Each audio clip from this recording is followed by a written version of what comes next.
Just give me your name and spell your last name and your title. I'm Steve Stone. Stone is spelled S-T-O-N-E, and I am a retired presiding justice of the Court of Appeal. And Justice Beach, if you could give me your name, spell your last name, and your title when you were on the bench. All right. I'm Edwin F. Beach, B-E-A-C-H. I was an associate justice of the Second District Court of Appeal, Division II, and the presiding justice of that division was Lester Roth. Great. Justice Stone, you can get started whenever you're ready. All right. Again, for the record, I'm Justice Stephen Stone, and this is a part of the Appellate Court Legacy Project, which is an oral history of the Court of Appeal, interviews being conducted by appellate justices, former appellate justices, mostly of retired appellate justices, with some exceptions. I welcome you here, Ed. Thank you. We have known each other for longer than probably each of us remember. That's probably but true.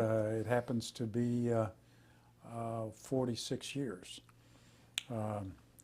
Just for the record, I think it's appropriate before the interview gets moving very far to indicate that Justice Beach and I have a long history. I graduated from law school in 1961, and Ed hired me at that time. Ed was a solo practitioner, and I went to work for Ed, and we formed a partnership a couple of 3 years later. When Ed went on the bench in 1969, he then went to the judiciary, and I remained in the practice of law till 1976.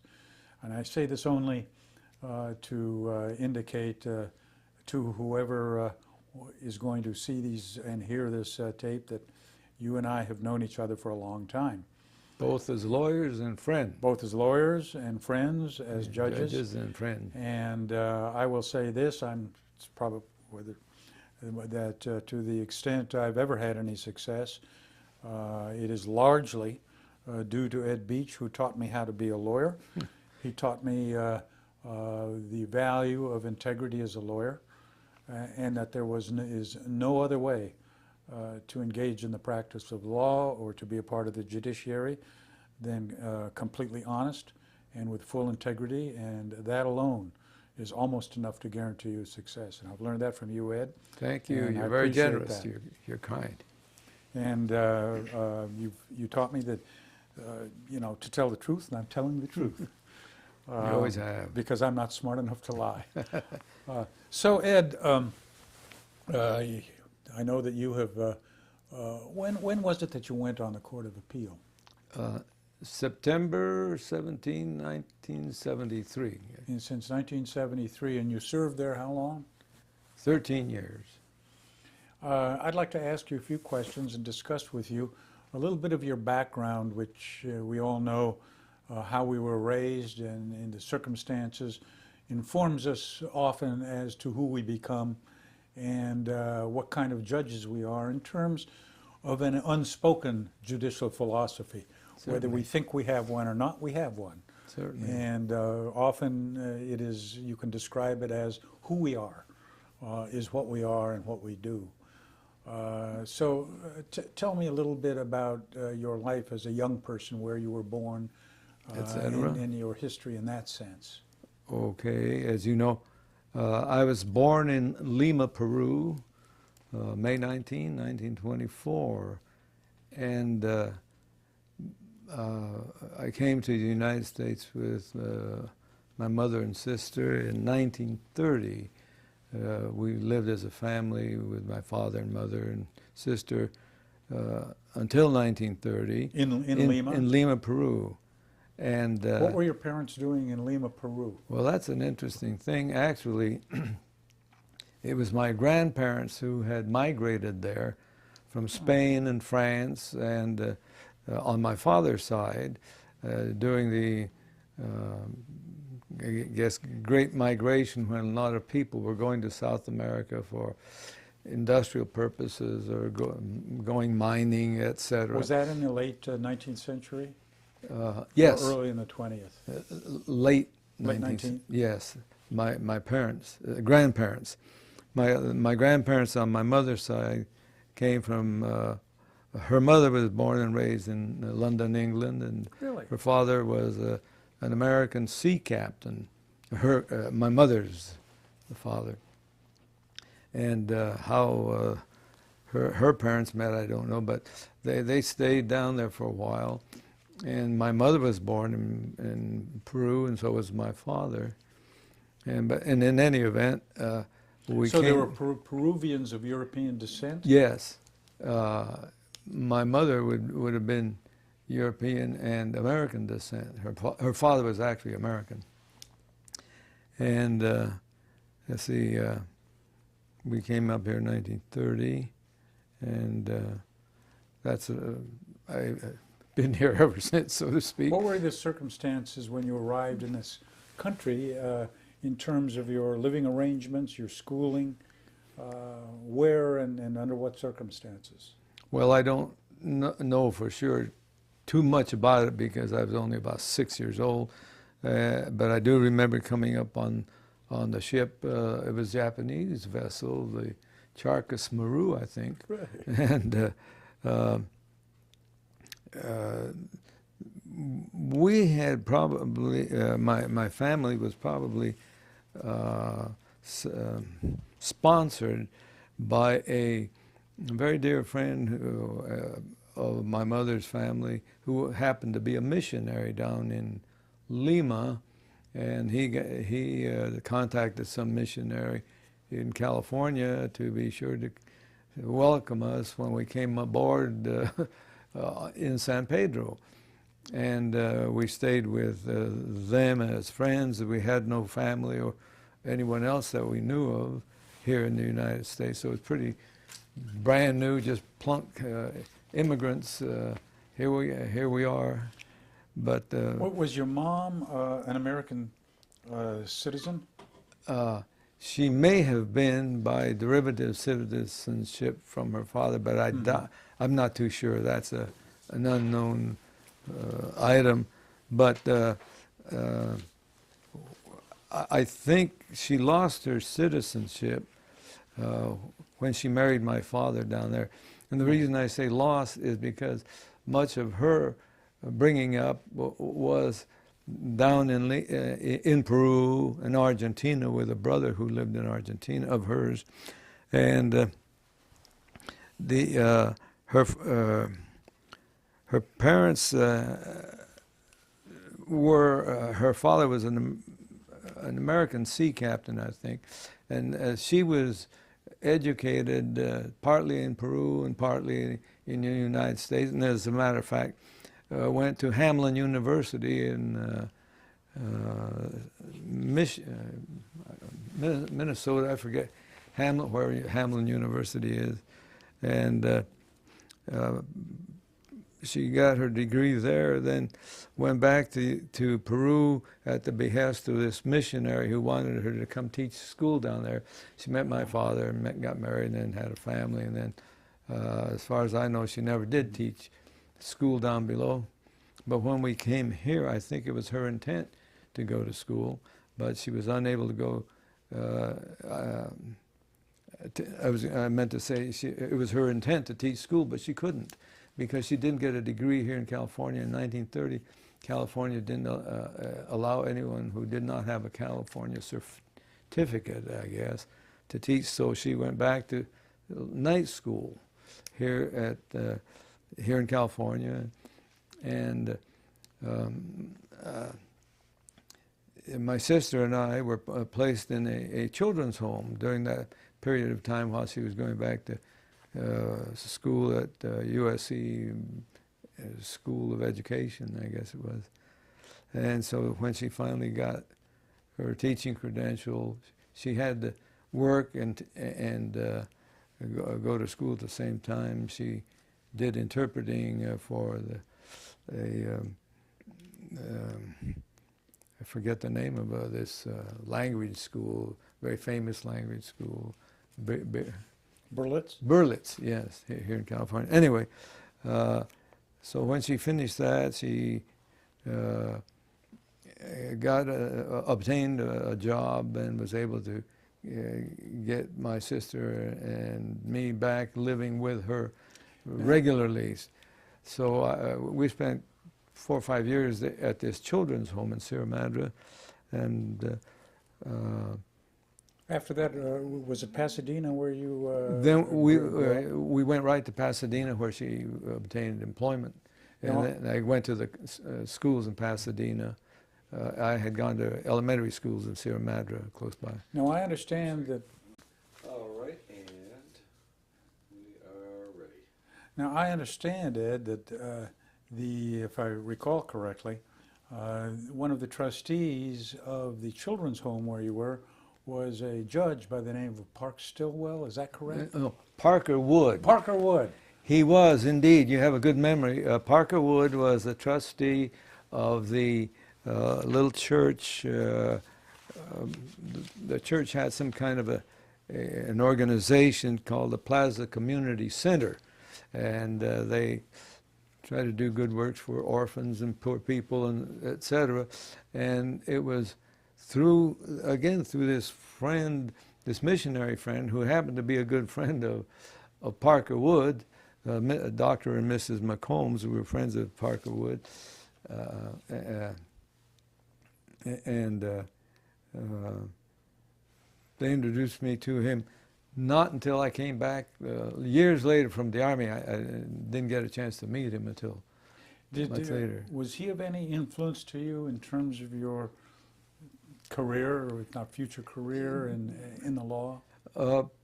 Not directly, but perhaps I remembered after I came back from the Army, one of the members of the Plaza Community Center that was the organization that Parker Wood was a director or chairman, introduced me took me down to see Parker, and I met him, and I was impressed with what a nice gentleman he was, how dignified and yet friendly and interested in talking with me and what my thoughts were.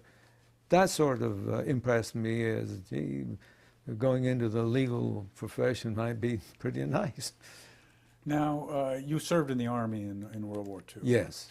Now, you had an unusual assignment in the war. Certainly the only one I knew of. Tell me a little bit about your Army experience in terms of when you were involved with critters or animals. Oh. Weren't you with the what was left of the horses in the Army? Oh, I'd forgotten. We used to have some horses and mules, and Right. That's where I became acquainted with horses and mules and learned You to were ride them assigned pretty well. You were assigned to a unit which dealt with horses and mules? Not particularly. I was assigned originally just to the Army, and then the Army was chopped up into different units, as you know, and I was assigned to a training unit that was to teach men to use all kinds of weapons in all kinds of terrain, mountains where you couldn't get a Jeep, or the prairie where you had to use a Jeep if you could, and in some of the mountainous and field terrain, they used horses to pull this or that. You couldn't steal a Jeep somewhere to use. So I began my love of horses and horseback riding. I knew that you did love horses, and Yeah, and I were haven't done any involved with lately. them over the years. Right. Now you went to USC Law School. Is that correct? Yes. And What years were you there? 1947, 48, 49, 50. Yeah, the 3 years. Yeah, when did I go into law? Yeah, the end, the fall of 50. '47 Okay. to June of 50, 51, something. June of '50. Okay. Very, Now, excuse me, can I take a recess? oh, sure. I'm rolling again, and already Okay. at 10. Now, after law school, I was reading some of the material, and I knew this in any event, that you worked for a while at Port Hueneme Yes, as a civilian employee of the naval base. that's right. And what is it you did there in Counted, preparation for the law? counted nuts and bolts. There you go. And learned to count. That's about it. We worked in some kind of a supply department because I didn't know if I passed the bar. Didn't. Fortunately, What took you from Pasadena to Port Hueneme? Oh, the most important part of my life we kind of glossed over. Before graduating from law school, in my second year, Janet and I were married. I married Janet Freeman of Pasadena. Her dad was an automobile dealer there.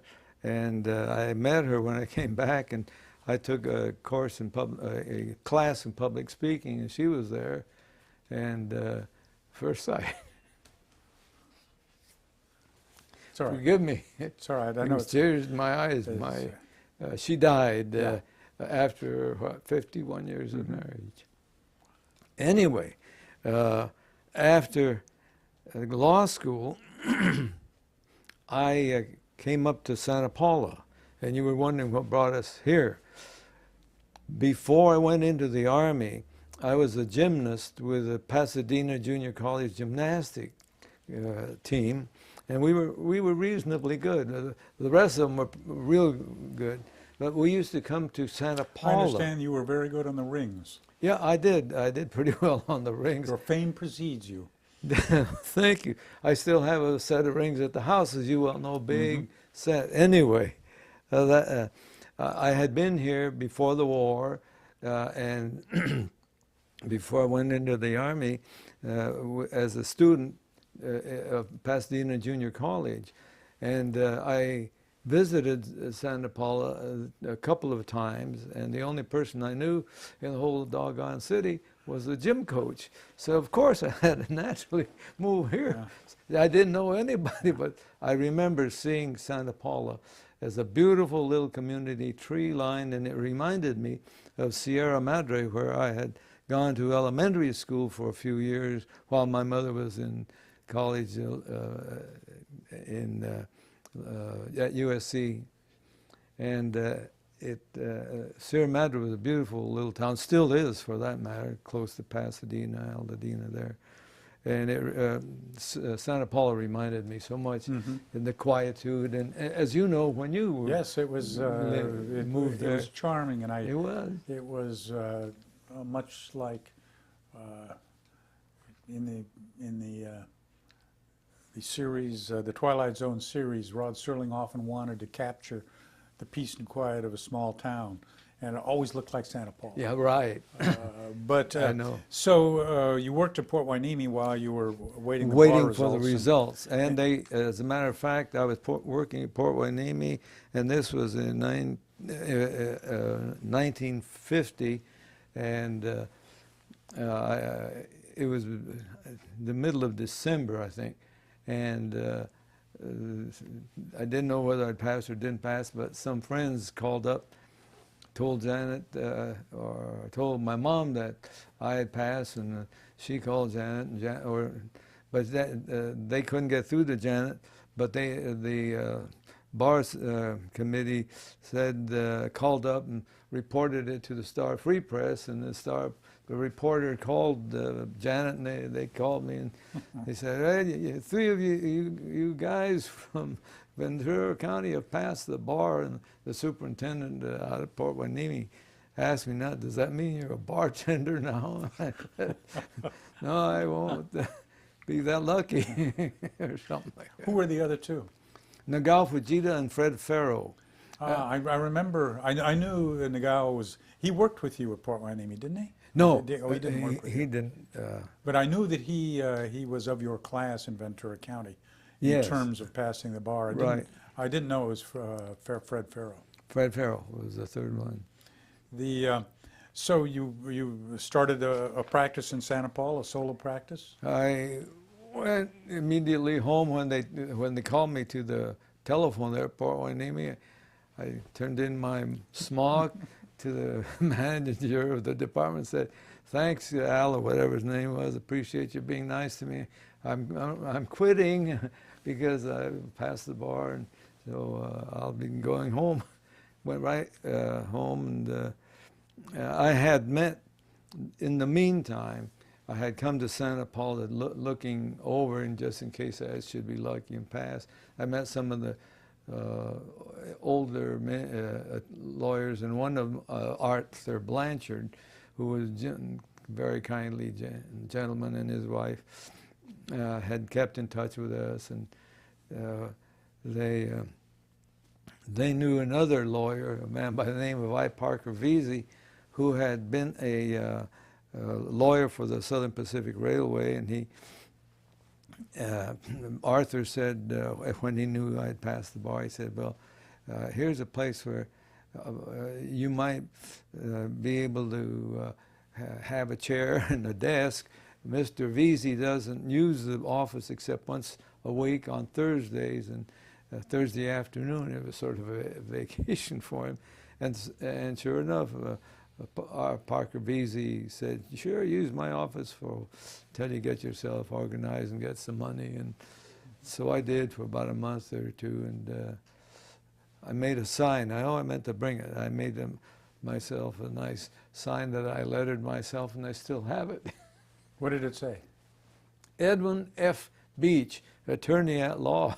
And it was about a foot and a half long and a few inches high, and I was very proud of that.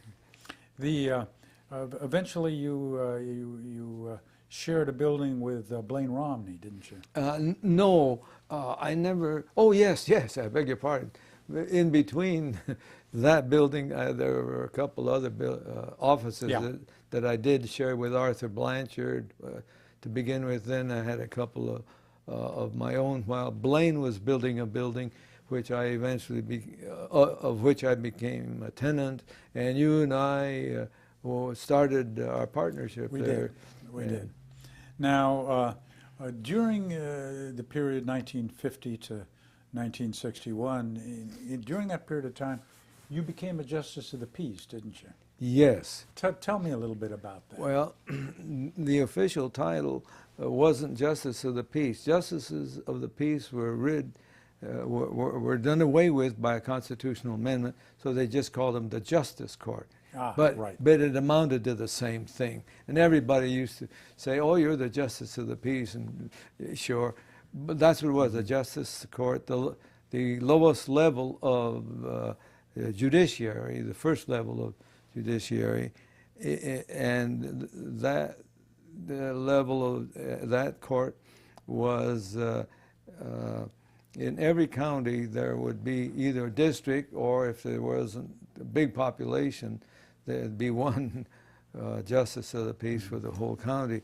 Here in Ventura County, there were two or three, one in Ventura, one in Santa Paula, and one perhaps in Port Hueneme.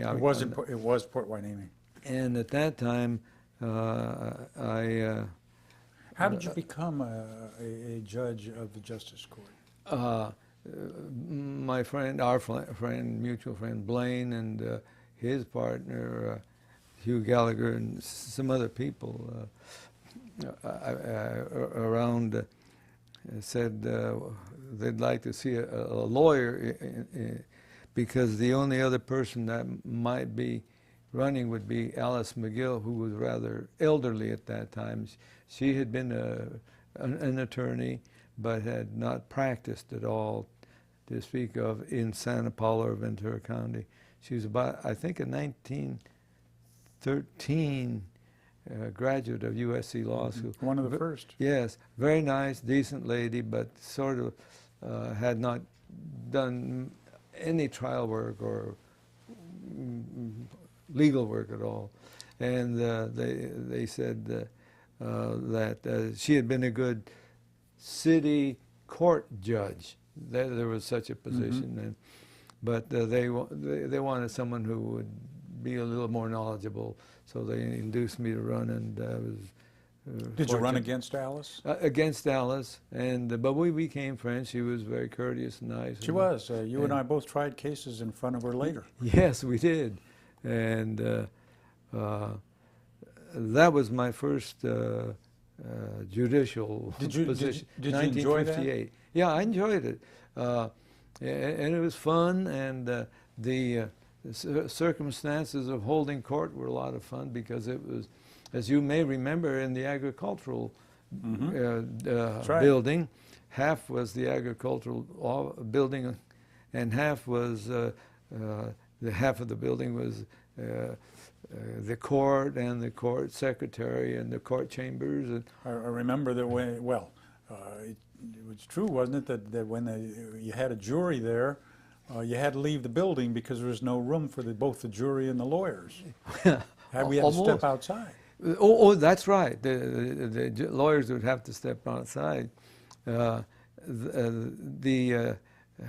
holding sessions there was pleasant, enjoyable, and I enjoyed. I've always enjoyed what I've done. I've been happy with the law, as an aside there, but it was amusing sometimes because the train at that time still serviced that agricultural building. They would stop and get fruit that had been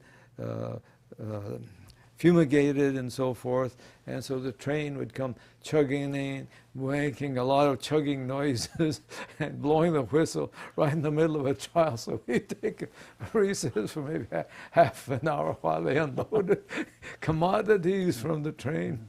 And as you say, it was kind of small, but as part of that same court, we had a courtroom in Fillmore, a branch court in Fillmore, and that didn't.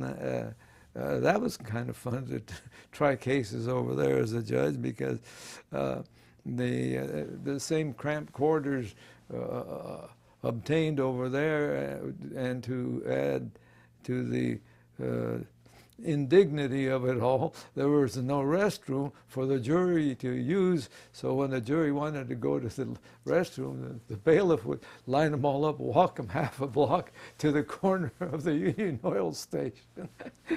Yeah, well, you helped me try my first jury trial, which was in Fillmore Justice Court, right. A drunk driving case in which Bill Peck prosecuted, and I that's defended right. with you helping us both. I remember that was fun. There must have been something that you really wanted to be a judge as a matter of profession, because the day you offered me a job, you made it clear to me that at some point you were going to become a judge either by way of election or appointment. And that was in 1961. That's true. I may put it this way. I'd like to be a judge if I can get there. Yeah. Or words to that effect. Yes, I had always thought that it'd be fun to be a judge. Was that after you went into the law that you formed that view, or was that even as a youngster? No, I formed that view during my early years because for various reasons, many of which I probably don't even remember now, but I think one of the things I liked about it was it was a little more organized than running a law office. And almost anything is. Yeah, right. And it was a steady thing, and I felt that you'd become part of the community, belong, various ideas such as that, I guess. You ran for the municipal court in 1968 and you won. Yes. And you took your seat in 1969, I think in January 69, wasn't it? In the Superior Court. No. Yes, you took a seat in the Superior Court, yes, because you had what was considered the shortest career as a municipal court judge in the history of California. Tell us something about that. Yeah. How did that happen? Well, I ran... I was a candidate for the municipal court of Ventura County here, of course, and I was elected to that position. I won a runoff against a real nice guy, Johnny Sullivan. You may recall. I do. And after the election, which was held in November, I was to take the oath sometime at either at the end of the year or whenever, before assuming my duties in '69 there of the municipal court. But before the oath was to be given, Governor Reagan called, his office called and said they were thinking of appointing somebody to the Superior Court, and I thought it'd be somebody else, and I said, yeah, who is it? And they said, well, you. And I said, oh, well, I'm honored, but I was a little shocked, but it was true, so I said, well, I'd be honored, and they took the oath before. Was that a new seat, or was that somebody had retired? Or, Bill Reppy retired. Oh, Bill Reppy retired, all right. And he went to the Court of Appeal. Right. And that made 2 vacancies in the Superior Court, Bill's and another one. The other one was filled by Roy Gustafson, who was appointed. And then I was appointed to Bill Reppy's empty seat. What year did you go to the Court of Appeal? 1973. And what were the circumstances of that? Whose seat were you filling, and who was up for it, that sort of thing? Okay, I filled a seat which had been left, so to speak, by Roy Herndon, who decided not to run or try to remain, or maybe he was nearing the age of retirement. And that was on Division 2. And I was a Superior Court judge at that time, and again, I was sitting in Superior Court here in Ventura County, and my secretary, Lois Moynihan, knocked on the door and said, somebody wants to talk to you from the governor's office. I said, I can't, I'm busy with a jury trial. Can you ask him to wait? And she said, you better talk to me. It's the governor. And I said, oh. So it wasn't the governor, but it was either Ed Meese. I think it was Ed Meese or another fellow. But I talked to both of them later on. And they said, we're thinking of appointing someone to the Court of Appeal. And I said, yeah, who you have in mind? I had no idea it was about, that's what they wanted to know. Mm-hmm. And they said, you. And I said, oh, you got to be kidding me. I never applied for this position. Not that it isn't a great and a wonderful position, a wonderful job, but you know me, I'm more of a people man. And there's a lot of lawyers and authors have said, I'm not a great scholar. I don't write prose very well. Anyhow, I didn't consider myself a candidate for it, nor did I really want it. I didn't want to move to L.A. I was very happy as a trial court judge. You've been through the same experience, yeah. You know, trial court, Court of Appeal. I've enjoyed, as I say, everything I've done, but the trial court's a little more fun in one respect. You get to see people, especially in a smaller community like Ventura or Ventura County, and you see people and lawyers on both sides, and you watch the interaction of the jury and where the action is. Mm-hmm. You go to the Court of Appeal, you're there, you're in the ivory tower, you can walk down the hall and throw a bowling ball just about 24 hours a day and you won't hit anybody. They're all there and working in their cubby holes. Sort of. It isn't quite that bad, you know, but you don't have a lot of... What made you decide to take it? Well, they convinced me that I could handle it.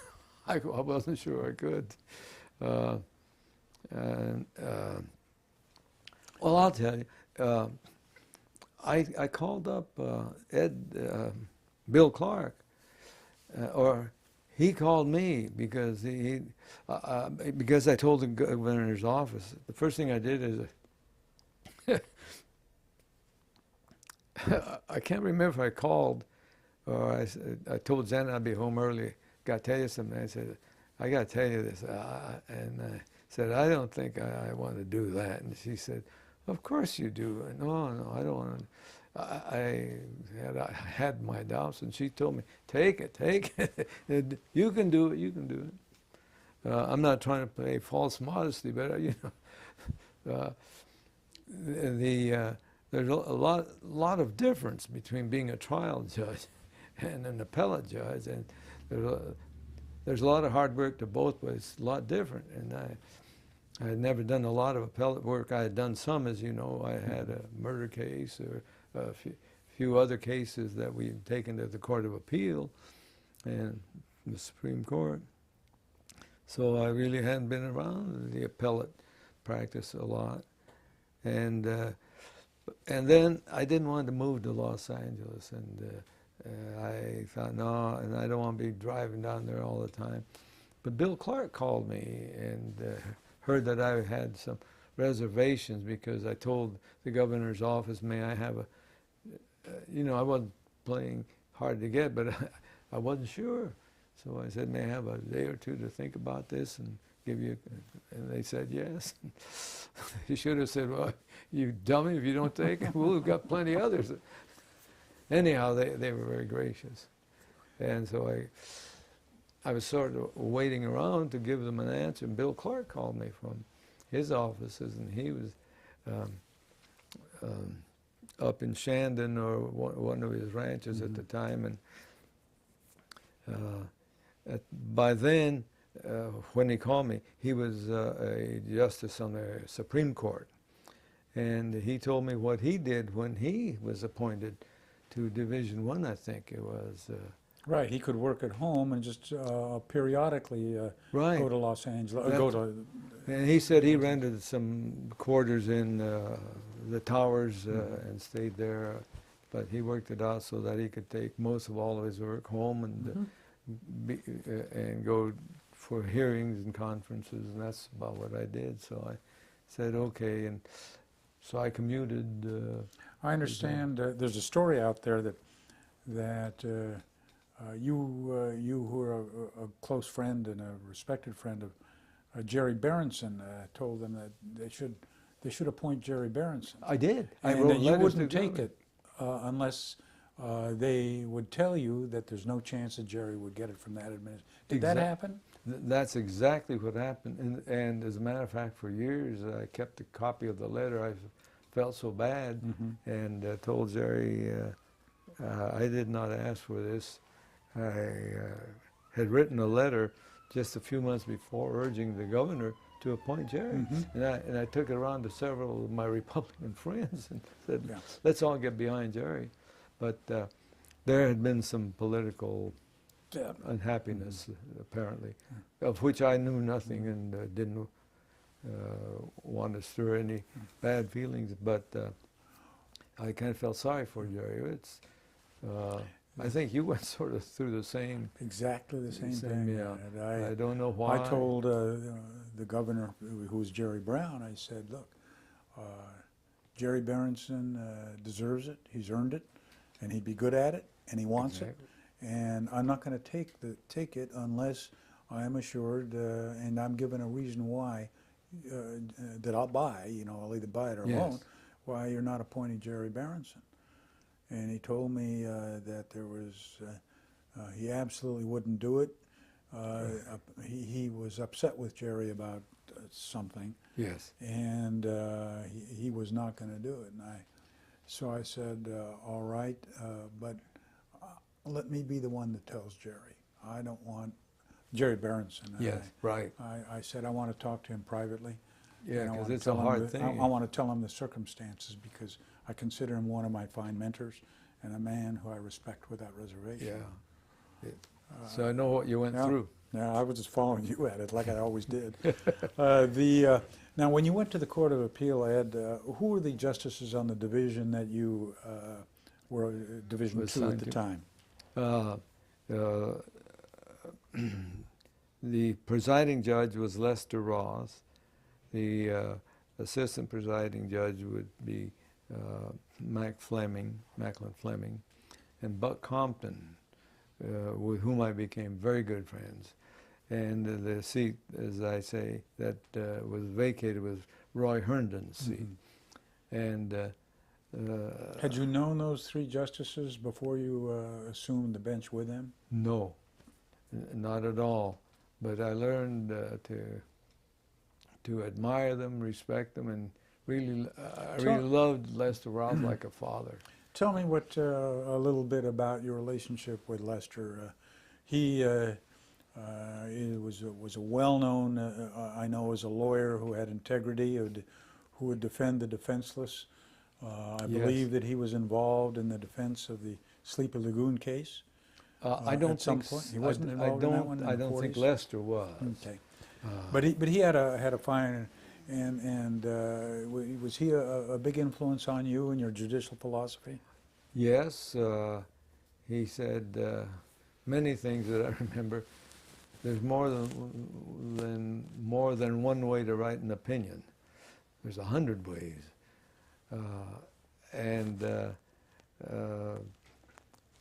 try to make it short and to the point. But he was explaining that he couldn't give me the secret formula to how to write an opinion. I had to learn how to do it and make it fly and make it good.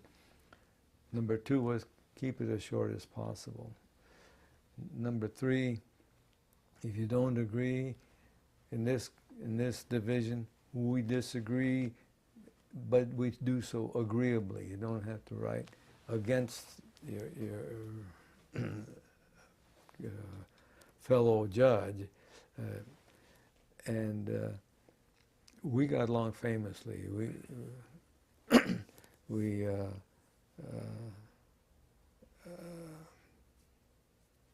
I don't know what our reversal of in the Supreme Court ratio was. We never cared, to be honest. I don't think you did either. No. Didn't bother me. Excuse me again. Yeah. We are ready. We have about, just to let you know, just under 20 minutes left of tape on this. Okay, we might be able to. I think that's about what we got. So Ed, tell me now about a little bit, or tell us about Mac Fleming. Okay. What did you think of him, and not in terms of judicial thing? What did he teach you? What did you teach him? I know he was a highly respected scholar and author. One of the most able and scholarly and intelligent men and lawyer and justice that I ever met. Real good guy. He could have been on the Supreme Court, I suppose. I think he was considered from time to time. I think so. Always somebody else had the political jump on him. Yes, and he wasn't a political animal. He was a Yale man. That was his only problem. We used to tell him very, very able, very bright, and a real gentleman. And we became friends. And he taught me more about getting to the point, getting it done, but always in a courteous way. He was head and shoulders above most everybody that was working down there. Although Lester was just as bright in a different way, in a different capacity, and Buck was one of the most reasonable, practical, good, decent intellects also. But Mac Tell me a was little bit a about scholarly guy. Tell me something about your views and your relationship with Buck Compton. Well, Buck and I became very good friends. We looked upon the law pretty much the same. He was a little more, he was not as much of a cop and aggressive as the defense bar might think, He was a very decent, practical guy, I thought. A real. He's one of the members of the famous band of brothers about whom the book has been written and about whom this movie has been made. And he was a real hero, but very low-key guy. Doesn't think of himself as a hero, down-to-earth guy. And he and I had much the same kind of outlook on life and experiences of judging something, because we didn't come from families that were wealthy and connected. Not that everyone else was, but or did, but he was about 3 or 4 years older than I was. The real athlete. He went to UCLA, but he would comment about the same things that I would sometimes worry about, and I'd go to him and say, ask him something about, well, why are we worrying about so much about this law or that law? And, how are we keeping the public safe? And I remember one conversation. He was a very practical guy, and he said, well, I know, Ed, we can't do it all, but we're just keeping the lid on things, if nothing else. That's what the law does, just can't enforce everything. He certainly was that, and he was a gentleman. Oh, yeah. I must say this, when I went to the Court of Appeal, he came to me when there was a dispute about where we should sit, some of these other things that were just, he came to me and he said, Steve, you're the presiding justice of this new division, and it's just, you ought to make these calls. Don't let my colleagues push you around. Just because they do it in LA a certain way, you don't have to do it. You do it your way. Yeah, that'd be Buck. And if yes. if you have any questions or any doubts or anything else, you call me up and we'll talk about it. Yeah. And I did, and he did, and he gave me the most wonderful practical advice in terms of running the division, approaching opinions, and we never became friends because we didn't see each other that often, only at meetings. And as we know, he was up there on his island a lot, and but I would pick up the phone and call he and Bob Pooley up in Sacramento. Oh yeah, there's another good guy. Those were two people who had very different political philosophies, but I must say our judicial philosophies were not that dissimilar. That's right. But I'm glad to hear you say and I about admire that Pooley. about your colleague, Buck Compton. Yeah. And I think you were very fortunate to have a fellow like him I thought as so a colleague. And that'd be just like Buck. And he was sincere about it. He wasn't trying to rub you up the wrong way or He didn't know how to butter you up. Yeah. That was not Buck Compton. If he tried, he would fail because he was had far too much integrity and sincerity. Yeah, he was just a plain old guy to himself. He thought that's about himself. He was just another one of the gang. And did you? So you, from what I'm hearing, you felt very fortunate to have those three men as your colleagues. Oh, I thought, gee, boy, what an experience. And I was a low man on the totem pole, really. But they taught me a lot. But another man came on by the name of Don Gates. He was a bright guy, and he had done a lot of writing as a research lawyer for the division, and he could write real well. And after Mac left, I used to go kind of on tiptoe into Mac's office and after I submitted an opinion, because Mac would tell me, well, why don't you tighten this phrase up and do this, always in a nice way, and if the case wasn't worth monkeying around too much, Mac would look at it and say, that's okay, that's fine, sign off. With Don Gates, I did the same thing, and he had a lot of practical experience in what would fly and what wouldn't fly, especially, let's say, the public defender's office or a lot of their defense lawyers. He had been writs attorney and wasn't he the head of central staff for a while? yes, I that's think he right. did. That's before Dolores took over, whatever her name is.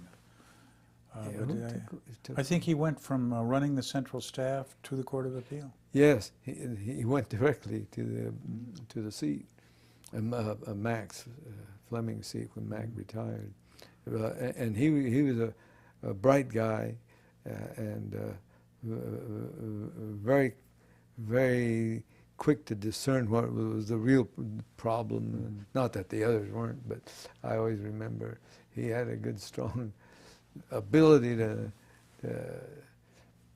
say in good, terse terms what the problem was and what the remedy should be. Let me ask you about, ask you to discuss, there was a case you wrote which was widely, had wide publicity and was and is widely respected, the Bouvier case. Yes. Widely respected, except in some circles. One of them was, I was reading in this notebook that we all received, excuse me, I didn't mean to interrupt you. No, I want you to know, well, what... Yeah, the Bouvier case. Yeah, because I personally haven't run across anybody who has significant disagreement with it. Well, the first well-known... For the legacy, what was the case about? Oh, it was about a young lady who was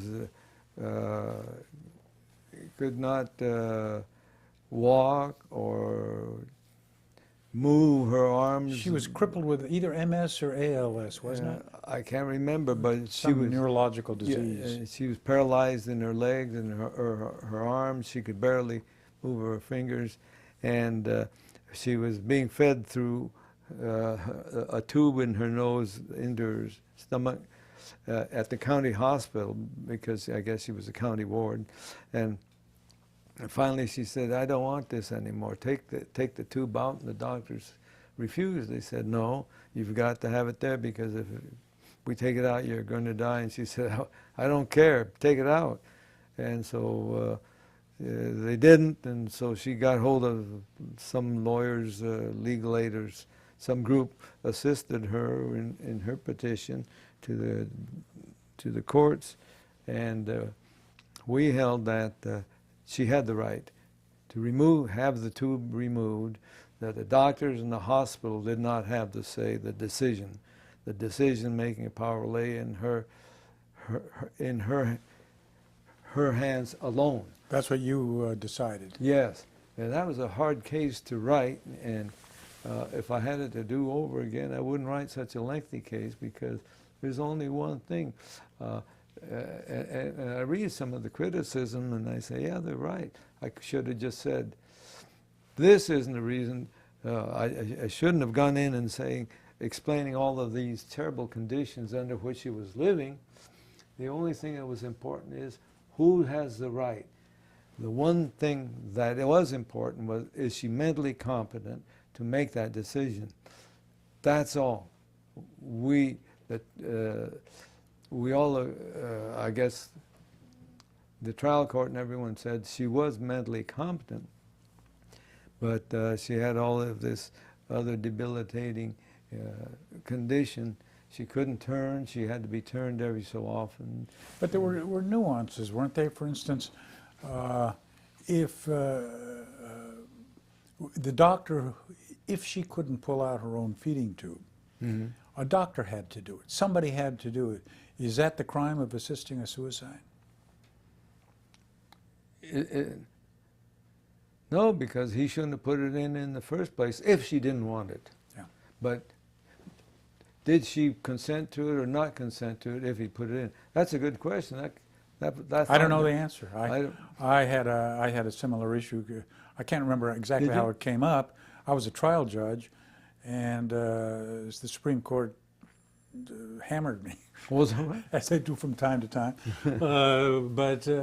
These are interesting issues, and I personally, and many of my colleagues who are smarter than I am, think you wrote, believe that you wrote a seminal, important opinion. Well, it became that. Looking back on it, I appreciate your thoughts. And Was there but controversy within with your colleagues about it? Was it a, no, we were all, you're all and several other divisions that had similar, but not exactly the same cases, but just one degree short of it or what have you.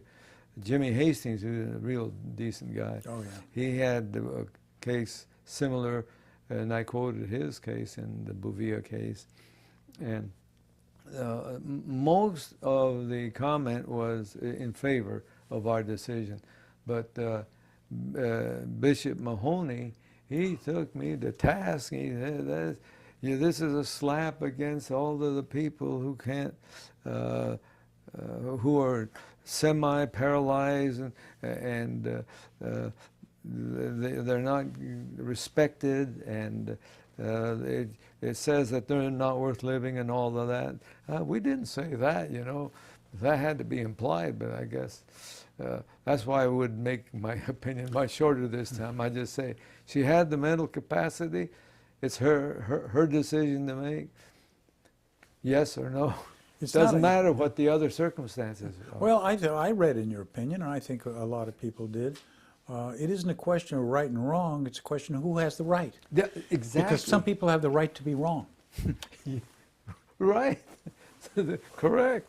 So, but that was the best known opinion that I wrote. There are several other opinions written by the others that are just as important. But that became part of the ongoing right to die question and discussion. It's all of us can come up with scenarios that are more difficult, and because at some point you get into a conundrum where one's rights clash. Yes. And then you have to look at and it gets hard, and many people admire you for making that tough decision. Well, thank you. It was. If you had to do it all over again, would you do it all over again? And I'm talking about the law. The practice. Your career is from bet. start to finish. Is there anything about it you would change? Probably, if I could stop and think, there are probably a lot of things that I did that were dumb. But overall, I exclude all of those things. Otherwise, none of us would do it. No, I've been happy in the law. I've enjoyed, like when I hired you, then Lyman and Phil. That was a happy little gang there. Oh, yeah. And, we got along well. It was, Absolutely. the town knew us, and we knew the town. And it was before computers, which I still do not know anything about. And my son Tom, he enjoys his practice, but he works hard. He works hard as well. And there's a lot of people say now, Ed, and perhaps I'm you know, I don't want to get into good old days, and I don't mean to do that, and that's not my point. My point is, well, not my point, but I want to ask you. The practice of the law has changed. Oh, tremendously. And some people think not for the better. Exactly. What is your view, and why? Okay. Well, I think the practice of law is an honorable, good profession, and a needed profession. And everybody should read Macklin Fleming's books about some of the problems. And a speech given by a man named Roscoe Pound in about 1916 or something like that. He jumped up on the lectern, and he was invited to speak before the American Bar Association. And of course, not to get off the subject, but the professors all said, one professor at Harvard said, "This is the speech that the flame that lit the torch and the light, and the light is going on, and this flaming sword of justice is going on to change the way we do things. But the speech was about the dissatisfaction with the law, the popular dissatisfaction. There always was and always will be dissatisfaction of the law, but there are crooked lawyers and greedy lawyers, just as they are greedy refrigerator salesmen or inept teachers who just go there because they don't have anything else to do and they're nearing retirement. Every area has that problem. All professions, I should say, to some degree. But the law has a lot more because there is a lot more greed in mankind, in the American culture, and everything is in a big rush. And of course, the computer is here with us now. I'd be lost. But if I had to do it over again, I'd go into the law, but I don't know how well I'd get along because I don't know anything about computers. I don't like the mechanics involved, and there is a lot of just argument and over petty things, and we lose sight of what's the purpose of law. Purpose of law is to bring justice to the little guy and the big guy. And okay, well, as I was saying, there, and as Roscoe Pound said in his very famous speech, which is still good philosophy and well worth everyone reading it, that there's dissatisfaction in the law. There always has been, from the day one to the present, in some form or another. But that's due to many reasons. And now it seems to be more prevalent that the dissatisfaction with the law is a little more widespread. Maybe perhaps it's because it's modern technology comes along and and we have to deal with modern technologies and the procedural aspects, but also I forget what I was saying, but I think people, many people go into law want to make $1 million. It's become a business. Some people say it's become a business and not a profession anymore. Yes. Or more business than profession, I guess, is the way to put it. That's correct. But like you say, you ask, I'd go into it because if I were to do it all over again, I would. I made a living. I haven't become rich, but I've had good partners, good office. We were lucky. We were in the small town of Santa Paula. You have an absolutely excellent reputation as a gentleman and a person who always reduced the adversarial nature of what we do, so that gentlemen can debate and disagree without being disagreeable. Yeah, thank you, Steve. You're kind. You are. That's one of the many important things that I was taught. You don't have to growl and bark and sneer and snort. That's what you're very kind. You don't have to be unpleasant to get your point across. And winning isn't everything. It's getting the feeling that justice has been done by what you help accomplish. Yep. Yeah. Is there anything you'd like to add before we? No, it's good to see you goodbye? again. Nice I to see you, Ed. appreciate your patience. Oh no, and it's just the way you asked the question. I was looking forward to the day Yeah. today, so I could see you and chat about things. You